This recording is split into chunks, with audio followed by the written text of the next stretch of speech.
Bismillahirrahmanirrahim. Assalamualaikum warahmatullahi wabarakatuh. Materi kita kali ini adalah tentang adjektiva dalam bahasa Aceh. Jadi nama lain dari adjektiva dalam bahasa Aceh ini adalah kata sifat. Ya, itu nama dalam bahasa Indonesia. Jadi adjektiva ini sama dengan kata sifat. Ya, apa yang dikatakan dengan kata sifat atau adjektiva? Ini ya, semua kata yang menyatakan sifat atau keadaan suatu benda. Jadi sifat yang melekat pada suatu benda atau keadaan yang ada pada suatu benda itu namanya sifat. Beda ya dengan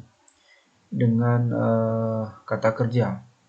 Kalau kata kerja dia menyatakan perbuatan, tindakan. Jadi apa yang kita lakukan, misalnya menulis, membaca, berbicara, itu kan perbuatan. Ya, kalau dalam bahasa Aceh kemarin misalnya paju, ya, paju artinya makan. Kemudian ja, ya, itu adalah perbuatan. Kata-kata yang menyatakan perbuatan, menyatakan tindakan. Maka kata-kata yang saya sebutkan tadi itu termasuk verba atau kata kerja. Nah, berbeda dengan ini. Kalau ini, dia menyatakan sifat atau keadaan yang dimiliki oleh suatu benda. Umpamanya ini, butui. Ya, butui. Butui itu sifat suatu benda. Begitu juga dengan ged, jumat, raya, putih, mehai. Ini menyatakan sifat. Ya, sifat. Misalnya putih tat bajekau. Itu kan sifat yang dimiliki oleh baju, yaitu putih. Ya. Nah, getat suka. Bagus sekali suaramu. Itu juga menyatakan sifat. Sifat dari suara. Anaknya cukup rajin. Anaknya cukup jumat. Jumat menyatakan sifat. Ya, begitu. Jadi setiap kata yang menyatakan sifat dari suatu benda atau keadaan dari suatu benda itu disebut dengan adjektiva atau kata sifat. Nah, kita lihat bagaimana cara kita mengenali adjektiva atau kata sifat. Yang pertama, sebuah kata sifat itu dapat didahului oleh kata lebih. Ya. Itu dalam penggunaannya dalam kalimat. Jadi kalau kita menggunakannya dalam kalimat, sebelum kata sifat, bisa digunakan kata lebih. Contoh ini ya. Yang tadi kita buat kata butui, jumat, raya, rame, dan hitam. Ini sebelum kata-kata ini bisa kita letakkan di belakangnya ini kata lebih. Ini ya contohnya. Jadi lebih butui, lebih jumat, lebih raya, lebih rame, lebih hitam. Nah, di dalam kalimat ketika ada digunakan kata-kata lebih, ini berarti kata yang di depannya, yang ini, dan ini, berarti adalah adjektiva. Nah, itu ya. Jadi itu ciri yang pertama. Kita lihat ciri yang berikutnya. Didahului oleh kata paling. Ya, paling. Maaf. Kalau bahasa Indonesia artinya paling. Sangat. Nah, itu sama. Ya, sangat. Perhatikan misalnya kata raya tadi. Raya, ubud, mehai, sengu, putih. Sama dengan kata lebih. Sebelum kata-kata ini, di belakangnya itu bisa diawali oleh kata paling. Ini contohnya. Ya. Paling raya, paling ubud, paling mehai, paling semu, paling putih. Nah, kata-kata ini adalah kata sifat. Mengapa? Karena sebelum kata-kata ini, yaitu yang ini, ada kata paling. Kita lanjut yang berikutnya. Nah, berikutnya apa? Kalau tadi hanya di awal, ini di akhir dan di awal. Nah, di akhir dan di awalnya itu bisa digunakan kata tat atau terdapat kata tat. Tat artinya sangat. Ya, tat artinya sangat. Misalnya, kata ini. Ya, rugo, rayu, mirah, dit, ubit. Mengapa kata ini termasuk kata sifat atau adjektiva? Karena ini ya, ada kata tat di sini. Tat. Yang ini di akhir. Digunakan dulu kata sifatnya, baru digunakan kata tat. Nah, kalau ada ini, berarti kata-kata yang ini adalah kata sifat. Kalau ini di akhir, tat ubit. Ada tat di awal. Bagaimana kalau seandainya kata tat ini diposisikan di sini? Bisa? Jawabannya bisa. Ubit tat. Bisa. Jadi, kalau ada kata tat, berarti kata yang di belakang atau kata yang di sesudahnya merupakan kata sifat. Kalau dalam konteks yang kita lihat ini, sebelum kata tat ini digunakan kata sifat. Kalau ini setelah kata tat digunakan kata sifat. Jadi dalam kalimat kalau ada kata-kata ini berarti kata yang sebelum atau sesudahnya merupakan kata sifat. Nah, kita lihat bagaimana pemakaiannya dalam kalimat. Ya.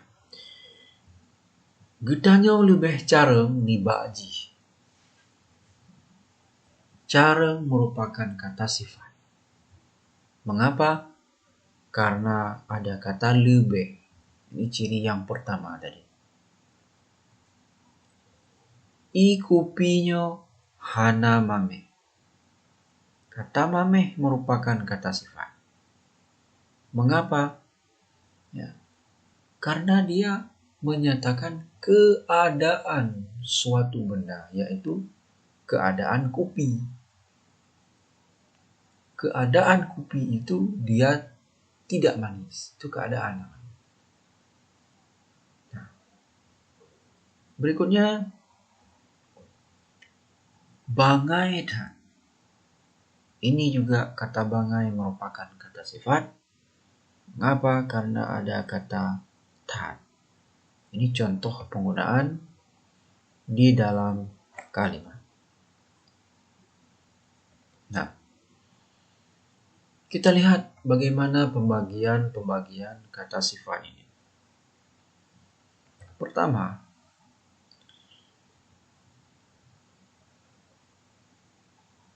ada yang namanya kata sifat dasar. Apa arti dasar di sini? Arti dasar adalah belum ada imbuhan. Belum ada yang namanya pengulangan atau pemajemukan. Dengan kata lain, belum ada proses morfologi, proses reduplikasi, dan proses komposisi. Belum ada. Ya. Artinya, pada kata itu belum ada imbuhannya. Belum terjadi proses pengulangan. Belum terbentuk namanya kata majemuk. Belum. Jadi dia masih berupa dasar. Ya, misalnya ini kata-kata ini ya. Nah, kata-kata ini dikatakan masih berupa dasar karena belum mengalami proses apapun. Nah, kalau di sini proses pengimbuhan, ulangan atau pemajemukan belum ada. Mame. Apa tanda dia dasar? Kita tidak bisa membagi dia menjadi bagian terkecil. Misalnya kita bisa menjadi ma dan me. Kata ma dalam bahasa Aceh tidak punya makna ketika kita pisahkan. Begitu juga dengan me, tidak punya makna. Maka ini adalah kata mameh ini adalah kata dasar. Nah, itu ya. Masin sama juga seperti mameh. Nah, bila dikaitkan dengan sifat tadi, masin itu kan sifat. Misalnya sayur tidak terlalu banyak ada garamnya, atau telur terlalu banyak garamnya, kan dia masin jadinya. Nah, itu namanya sifat. Ya, sifat. Ya, begitu. Kemudian ini contoh pemakaiannya dalam kalimat. Misalnya kopinya pita. Pita. Nah, ini sifat ya. Mengapa? Karena ada kata tat. Dan ini adalah kata dasar. Tidak mengalami proses pengimbuhan. Begitu juga ini si wulida lebih tumbun niba sidika. Tumbun, gemuk. Itu juga sifat. Nah, mengapa ini termasuk sifat? Selain dia menyatakan keadaan atau sifat, dia juga diawali oleh kata lebih. Berikutnya, tat. Mengapa ini juga menyatakan sifat? Karena dia diikuti oleh kata tat. Nah,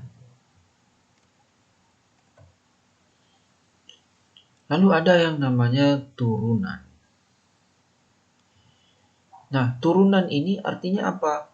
Dia diturunkan dari jenis kata lain dan sudah mengalami yang namanya proses pengimbuhan. Itu namanya sifat. Kalau dasar tadi, dia tidak mengalami proses pengimbuhan, tidak mengalami proses pengulangan, dan tidak mengalami proses pemajemukan. Tetapi kalau kata sifat dalam bentuk turunan, dia sudah mengalami hal itu. Nah, itu bedanya.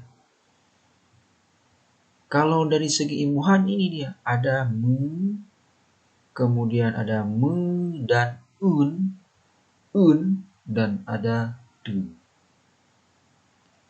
Nah, sesudah mengalami proses penurunan itu, nanti dia menjadi jenis kata yang bisa diturunkan menjadi kata sifat adalah kata benda dan kata kerja. Artinya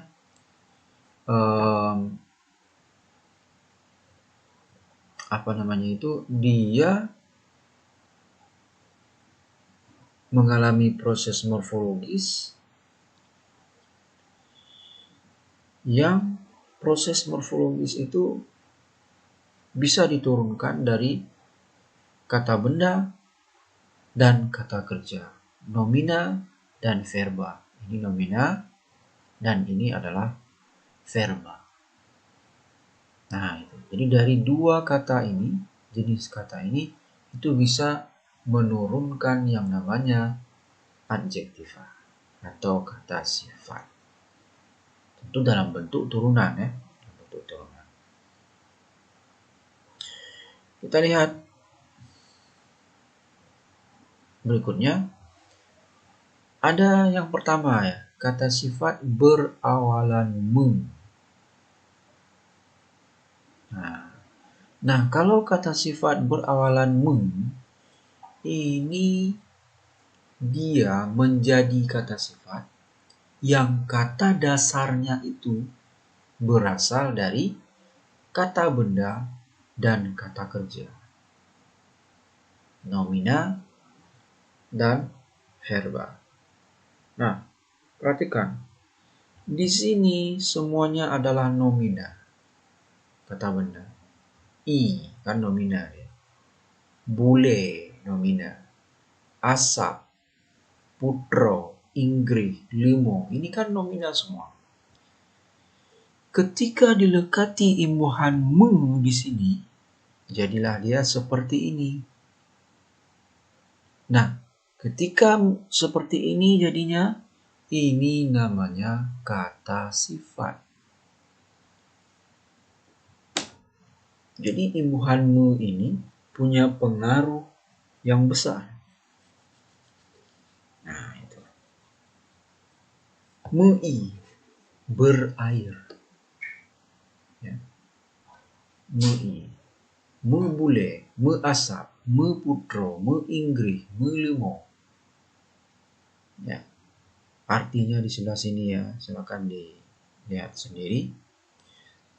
Nah, ini adalah kata sifat ya, yang diturunkan, yang dilekati oleh imbuhan mu. Nah, mengapa ada mu di sini? Mu ini adalah variasinya, alomorf. Sama seperti imbuhan menasal itu. Menasal ada me, mem, men, meng, dan meng. Nah, ini juga begitu. Mu ini adalah variasi seperti imbuhan menasal tadi. Ya. Ini contoh kalimatnya. Ya. Meangin tat ada imbuhan mu. Dan ini menyatakan keadaan. Ya. Berangin sekali di sini. Kan keadaan itu. Maka itu kata sifat. Urangnya lebih membule ni bak apa lun. Ya, orang itu lebih berbulu daripada paman saya. Nah, ini juga sifat. Medengku dah, jawabnya medengku dah. Sifatnya seperti tengku. Kemudian bak gepegah meputro dah. Putro ya, meputro itu bergaya seperti putri. Nah, itu namanya meputro. Dan ini menyatakan sifat dalam bahasa Latin. Mengapa? Karena dia menyatakan keadaan. Ya, begitu ya. Tapi yang perlu saya jelaskan di sini adalah ada kata dalam bahasa Aceh yang menggunakan mu, tetapi dia bukan kata sifat. Ya. Misalnya kata mekat. Misalnya ada kata mekat. Ya. Lihat. Ya. Kata mekat. Nah, mekat ini kalau kita perhatikan, dia kan ada imbuhan me. Maaf, ada me di sini, bukan imbuhan ya, ada bentuk me. Tetapi walaupun ada bentuk me di sini, ini tidak disebut sebagai kata sifat. Mengapa? Karena ini adalah kata dasar. Kata dasar. Tidak ada kata dasar itu kan dia tidak dilekati oleh imbuhannya. Berarti kalau ini kita hilangkan, tidak ada bahasa Aceh yang namanya kat, tidak ada. Berarti mekat, ya, kata mekat, ya, ini adalah kata dasar. Dia merupakan kata dasar. Mengapa? Karena dia tidak bisa kita buang, itu tidak bisa dibuang. Ketika hanya tinggal kat, tidak ada makna kata kat di dalam bahasa Aceh. Itu perlu dibedakan ya. Nah, begitu. Ya. Nah, kemudian tadi dari kata sifat. Sekarang dari kata kerja. Dari kata kerja, diturunkan dari kata kerja. Ya. Misalnya kita lihat ini. Ini kan kata gerak, jeut, guli, puda, hayun, uki, cetak. Ini semuanya kan tindakan. Kerja, kata kerja, menyatakan tindakan, menyatakan perbuatan. Ketika dilekati oleh imbuhanmu, megerak, mejeut, megule, mepuda, mehayun, meuke, mencetak. Ini semua adalah kata sifat. Nah, kata sifat. Karena dia menyatakan sifat atau keadaan. Supaya lebih jelas tergambar, kita lihat dalam kalimat. Nah, ini. Aci tabut megerak batenya. Nah, megerak di sini menyatakan sifat. Bate megerak sifat. Maaf, keadaan maksud saya, bukan sifat. Ya. Kemudian menyomenan han melipat. Di sini kan melipat ini bukan pekerjaannya. Bukan suatu pekerjaan yang dilakukan oleh orang lain. Tapi di sini adalah sifat. Sifat apa? Sifat benda. Menan ini nanti dia bisa merujuk ke suatu benda. Kemudian talonyan mepudalhe. Nah, talonyan mepudalhe. Ya, talonyan mepudalhe juga begitu. Tidak menyatakan tindakan, tapi sifat. Keadaannya. Keadaan. Ya, itu. Kemudian pakan menghayun. Panyut. Nah, sama ya, sifat. Menghayun. Ini juga sifat. Buku mencetaknya atalun. Nah, itu ya. Juga sama sifat. Binti rumahnya menguki. Ini juga sifat. Kalau sekilas kita lihat seperti kata kerja ya, tapi sebenarnya bukan kata kerja. Bedanya apa? Kalau kata kerja menyatakan perbuatan. Kan ada juga kata kerja yang mengandung imbuhan ada juga dalam bahasa Aceh. Tapi dia menyatakan perbuatan dilakukan oleh seseorang. Misalnya kamu meja, ada ya di situ. Tetapi di situ perbuatan meja itu kan perbuatan oleh siapa? Perbuatan oleh kamu. Tapi di sini bukan perbuatan, tidak ada pelaku di sini. Nah, begitu ya. Jadi itu adalah kata sifat yang bukan menyatakan perbuatan, yang ada imbuhan ini. Nah, kita lihat tadi berimbuhan sekarang berimbuhan meun. Meun artinya di dalam sebuah kata itu ada imbuhan diakhiri oleh un. Ya. Ada juga apa namanya dia itu di awal saja. Kemudian menggunakan neng. Ya, kita lihat contoh ya.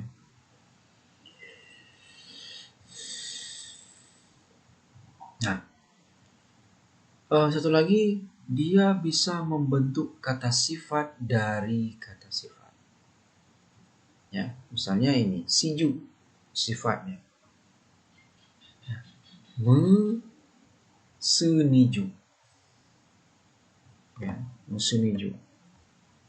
Ya, ini ya, me dan un. Sedangkan es, iju ini adalah kata sifat. Ini meseniju. Meseniju bermakna agak dingin. Kemudian ada kalanya yang sisipan un digantikan dengan ne.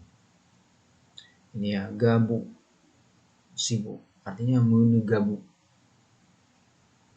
Mameh, manis, artinya mameh. Jadi agak manis. Nah, kita lanjut. Lalu awalan tu, tadi ada disebutkan tu itu juga membentuk kata sifat. Ya. Dari kata kerja dan kata sifat itu sendiri. Misalnya ini, tok, tutok. Ini tu ya, imbuhan tu. Tutok, arti tutok adalah kata sifat. Ini ya. Hah, membuka mulut, itu verba. Didekati oleh tehah. Jadi tehah juga merupakan kata sifat. Nah, ini contoh penggunaannya di dalam kalimat. Ya. Gopnyan tutuk tak ngen kamu lawit. Ya. Gopnyan tutuk tak ngen kamu lawit.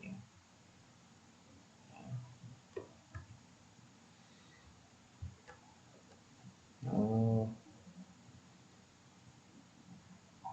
tutup ya, tutup tehah. Nah, tehah babah, ada imbuhan tu di sini. Berarti itu adalah kata sifat.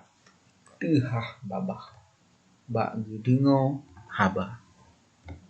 Nah, itu ya. Nah, awalan tu ini juga bisa membentuk kata sifat dari kata sifat. Tapi munculnya dalam bentuk ulang. Misalnya ini. Senyum, tu senyum, senyum. Bengeh, tu bengeh, bengeh. Nah, ada tu juga. Bengeh ini kata sifat. Tapi dalam bentuk ulang. Bengeh, bengeh. Ya. Jadi, bengeh, senyum, bengeh, marah, capi, melek. Ini semuanya kata sifat. Ketika dilekati oleh imbuhan tu, yang kata sifat ini tadi mengalami pengulangan. Ini bentuk pengulangannya.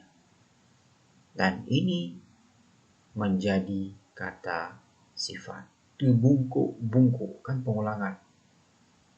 Bungkuk kata sifat, diulang bungkuk-bungkuk dilekati imbuhan tu. Jadinya tu bungkuk-bungkuk. Ini namanya kata sifat. Nah, ini contoh kalimatnya. Contoh penggunaan di dalam kalimatnya. Misalnya jih, sit, de melek dat sabi. Artinya dia itu memang selalu agak lambat. Ini ya, lambat. Jih, de bengeh bunuh. Dia dalam keadaan marah tadi. Ini menyatakan keadaan. Urung tu hajak terbungkuk-bungkuk. Orang tua berjalan terbungkuk-bungkuk. Ini juga menyatakan sifatnya, yaitu keadaan.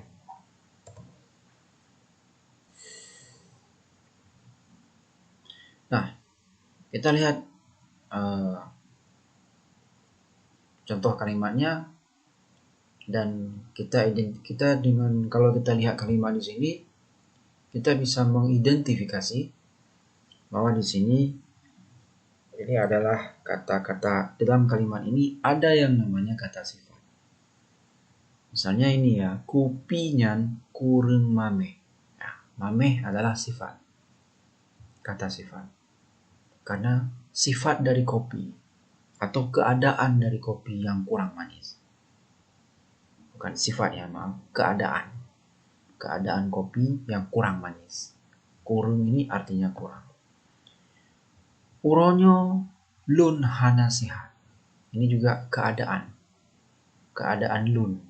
Jadi dia tidak sehat hari ini. Nah, ini tadi yang kita singgung ya.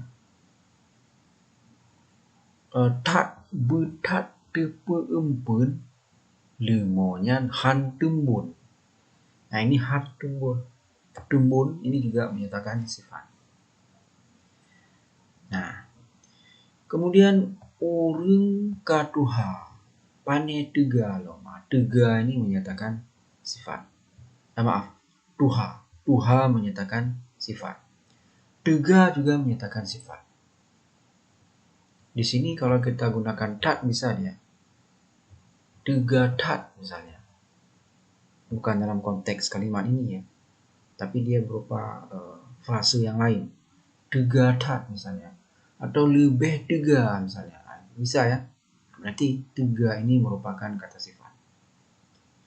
Adanya cukup batat. Batat adalah kata sifat. Ya, batat adalah kata sifat. Kemudian yung campli lawitnya tat mehai. Perhatikan ada kata tat di sini.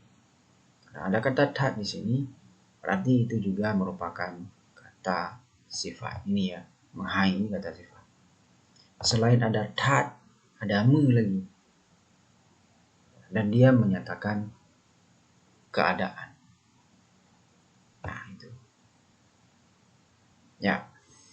Nah, begitulah gambaran tentang kata sifat. Kita lihat berikutnya, yaitu tentang nomina. Ya, kita lihat tentang nomina.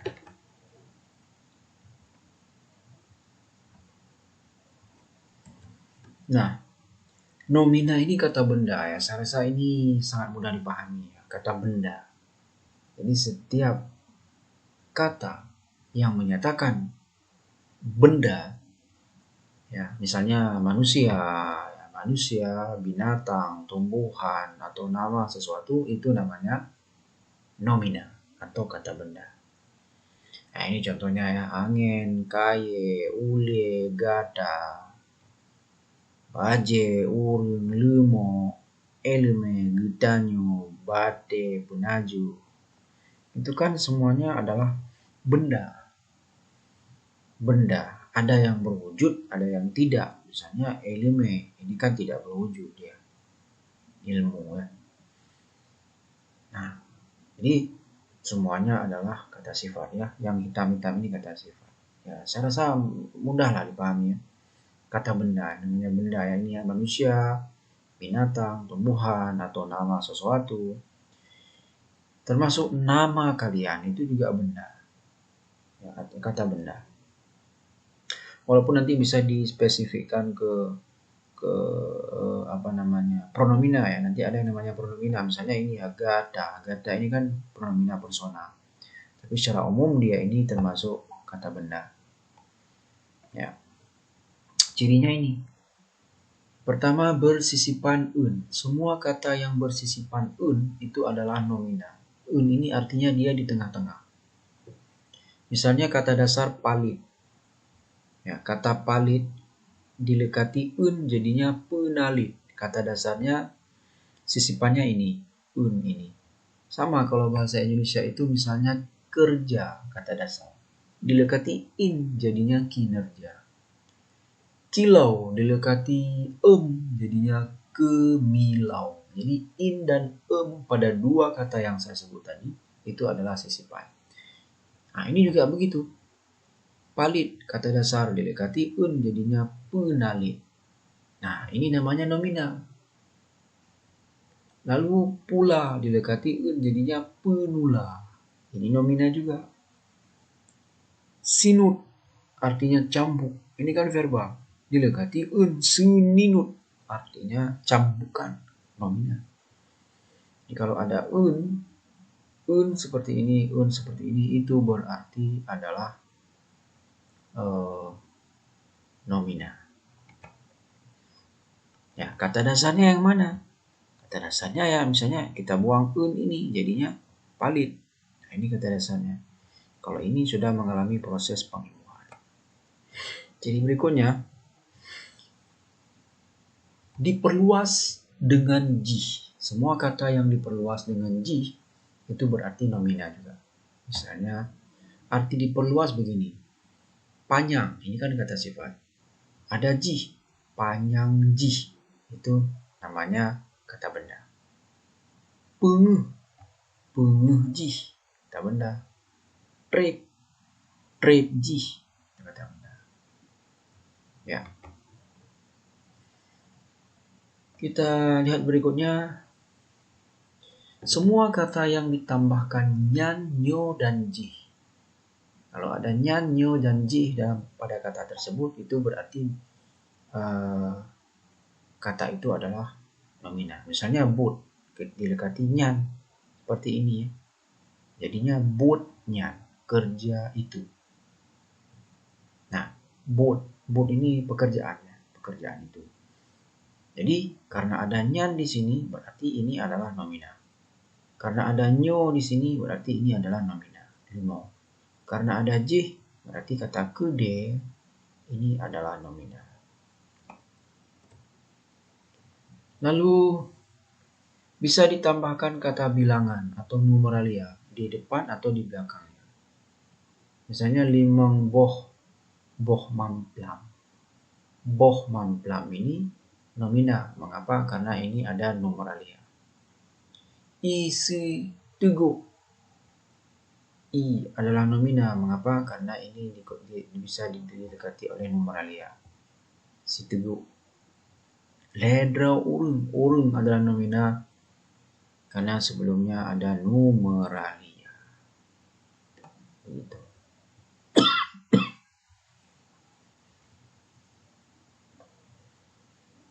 Kemudian dapat diingkari dengan kata ken. Ya, dapat diingkari dengan kata ken. Nah, ini ada kata ken di sini. Misalnya ken mano, ken ilme, ken jin, ken butnyo, ken cenuli, ken segula. Nah, ada ken di sini berarti kata-kata ini adalah nominal. Nah, bentuk kata benda tidak jauh berbeda dengan verba dan kata dasar. Verba dan adjektiva. Nah, nominal juga ada yang namanya dasar. Dasar seperti yang saya jelaskan tadi, imuhan belum ada, belum mengalami pengulangan, belum mengalami pemajemukan. Ya, sama dengan kata sifat yang saya jelaskan tadi.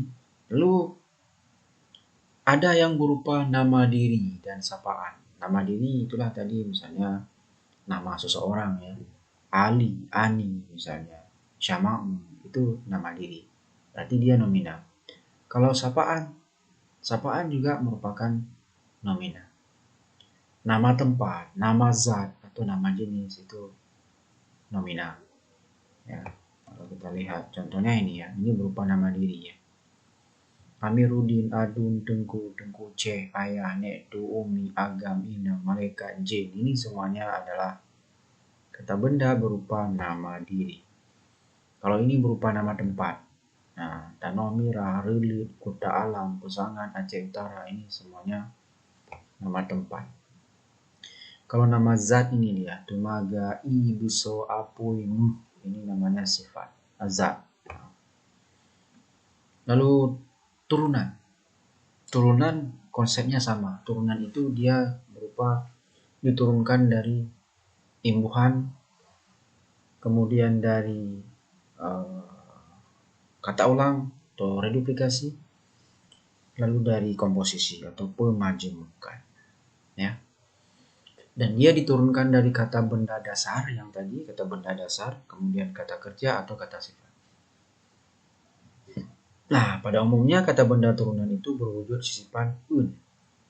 Kalau yang turunan ya umumnya dia berwujud menggunakan sisipan un di tengah-tengah seperti ada contoh tadi yang saya sebutkan. Lalu dia bisa juga berupa kata ulang dan kata majemuk. Ya. Kalau berupa sisipan un ini dia, misalnya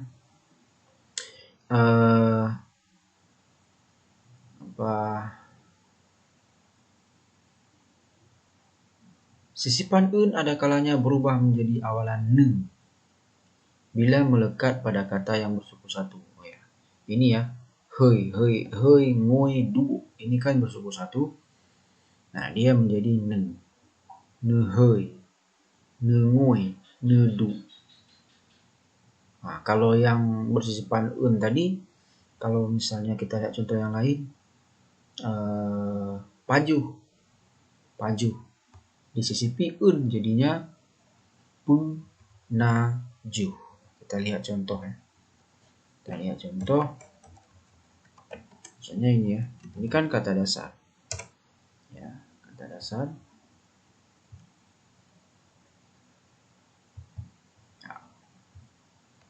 Paju. Lalu disisipi oleh un. Ya, un. Saya langsung buat di sini. Un. Nah, ini. Di sini ya, setelah pi. Nah, itu. Kalau seperti ini tadi, ini kan artinya adalah makan. Ya, dia ini berarti verba kan, atau kata kerja. Tapi begitu dia disisipi oleh un seperti ini, ya, un. Nah, ini bukan lagi verba, tetapi nomina. Nah, nomina yang artinya apa? Maka. Nah, begitu ya.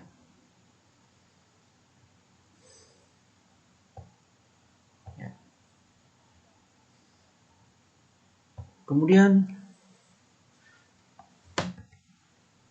ini contoh penggunaan kalimatnya. Nehei tengku hana so dengar. Nehei tengku hana so dengar. Panggilan tengku tak ada yang mendengar. Neduk rumahnya berdan. Dudukan rumah ini bagus sekali. Kemudian pada kata yang bersuku satu, sisipan un dilekatkan seperti ini ya. Yang bersuku satu. Nah, ini ya. Ini hasilnya ya. Cu, ne, cok. Ini kan cucok ya. Cok, kemudian cucok, lalu cunicok dilekati un. Jahitan. Gom, gegom, gunegom. Jadi kata gom dulu dilekati imbuhan ge jadinya gegom, dilekati un jadinya gunegom. Nah, itu. Begitu juga dengan tak dan te. Tutak, tutuk, tunutak, tunutuk. Nah, jadi asalnya itu bersuku satu. Kemudian imbuhan un juga digunakan untuk membentuk kata benda dari kata yang bersuku satu. Nah, tetapi terlebih dahulu dia mendapatkan awalan pun. Misalnya kata ini god. Kata god ini mendapatkan awalan pu lalu menjadi penegad. Nah, penegad ini adalah nomina. Kata du dilekati imbuhan pu, pedu. Lalu jadilah kemudian penedu, disisipkan un di sini. Un, penedu. Nah, itu nomina, dudukan. Ya, begitu juga dengan puo dan puo ya. Puo penuwo, bawaan. Nah, ini biasanya ada pada orang yang menikah, penuwo. Oke.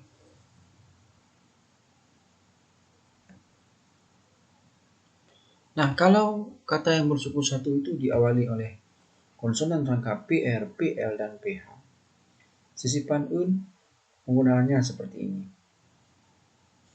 Ya, ini ya, PR, PL, PH. Ini hanya contoh kata saja. Ya. Nah, disisipi oleh un jadinya begini, tapi mengalami proses ini dulu. Prah, jadinya perah, pemerah, perahan. Belah, artinya belah, jadinya pelah, penelah. Yang nominalnya gini, yang ini, sedangkan yang ini adalah prosesnya, tapi hasilnya yang ini. Ini yang kemudian kita sebut sebagai nomina. Ya, seperti itu. Kemudian kalau diawali oleh konsonan lengkap LH dan RH, sisipan un seperti ini. Lah, jadinya senulha. Ya. Senulha ini binatang yang dikuliti. Lahat artinya sangkut, dilekati un senulha, sangkutan. Le artinya selesai, dilekati un jadinya senele, akhir. Ya. Kemudian dia juga bisa berubah menjadi ul dan ul ini ya. Genulung atau gunulung, gulungan. Tunula, tolakan. Genanto. Ini juga nomina. Nah, pada kata yang diawali dengan konsonanti itu berubah menjadi s karena dia mengalami penyisipan un. Misalnya tamah, tunama, t ini menjadi s, senama. Nah, ini adalah nomina. Tampai dilekati un, jadinya tenampai. Tapi dia juga berubah menjadi s, senampai. Senama, senampai. Begitu juga yang ini seningku dan yang ini seniju. Ini adalah nomina. Jadi kata benda bersisipan un dibentuk dari kata kerja dan kata sifat. Ya. Kemudian ulang. Kata benda ulang. Ya, dia mengalami proses pengulangan. Ya, mengalami proses pengulangan, diulang. Ya. Kalau kita lihat, nah, contohnya ini. Nah, ini. Sengu-sengu. Lam sengu-sengu. Sengu-sengu ini kata sifat. Sengu-sengu ini kata benda. Lalu wo pun wo ini juga merupakan kata benda, bawaan-bawaan, siapakah ini. Nah, wo pun wo itu juga kata benda. Nah, kemudian ada kata ulang dalam bahasa Aceh yang walaupun dia diulang, itu dia tidak menyatakan jamak. Tetapi dia justru menyatakan penegasan atau mengeraskan arti. Misalnya ini. Baje-baje gedanyo, jirah leji. Ini mempertegas di sini bahwa